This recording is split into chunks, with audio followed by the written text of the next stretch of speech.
അപ്പം രാവിലെ തന്നെ എങ്ങോട്ടാണെന്ന് വെച്ച് കഴിഞ്ഞാൽ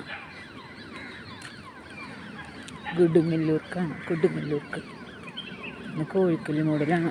2-3 വർഷമായിട്ട് അടുപ്പിച്ച് ഞാൻ പോകാറുണ്ട്, കാണാനുള്ള ആഗ്രഹം കൊണ്ടാണ്. അപ്പോൾ റെയിൽവേ സ്റ്റേഷനിൽ വന്നു, കണ്ടില്ലേ?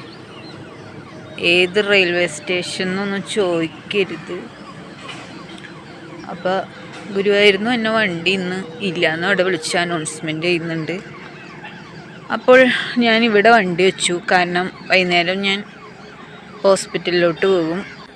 ഹോസ്പിറ്റലിൽ പോയിട്ട് ഇന്ന് അവിടെ നിൽക്കാനുള്ള ഉദ്ദേശമാണ്, കാരണം 2 ദിവസമായിട്ട് നിന്നിട്ടില്ല. അപ്പോൾ ഇതൊന്നും പറയാനല്ല ഞാൻ വന്നത്, വെറുതെ ഒന്ന് പറഞ്ഞെന്നുള്ളൂ. അതായത്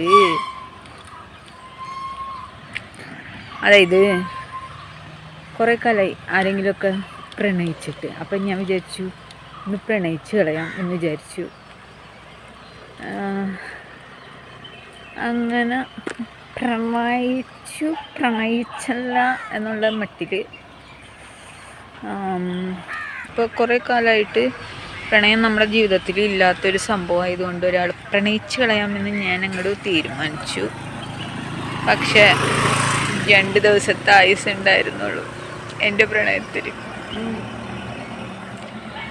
അവൻ എന്നെ മൂത്ത് നോക്കി അപമാനിച്ചു. ഒരു പെണ്ണിന് വേണ്ട ഒന്നും എനിക്കില്ല, അതുകൊണ്ട് ഗുഡ് ബൈ പറഞ്ഞു പോയി ഗൈസ്.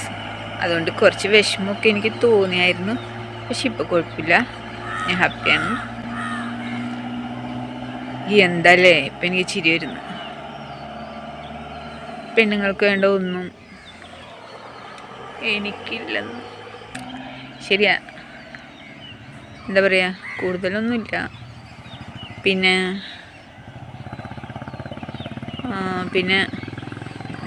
നമ്മുടെ സ്വഭാവം ശരിയല്ല, അമ്പിനും മില്ലിനും അടുക്കാത്തൊരു തരം സ്വഭാവമായതുകൊണ്ട് എന്തിനാ വെറുതെ എന്ന് ഞാനും വിചാരിച്ചു. അപ്പം ഇത് പറയാനാണ് വന്നത്. പിന്നെ ചെറിയൊരു വിഷമമൊക്കെ ഉണ്ടായിരുന്നു, കുഴപ്പമില്ല, മെയിൻറ്റെയിൻ ചെയ്ത് പോവാം അങ്ങനെ.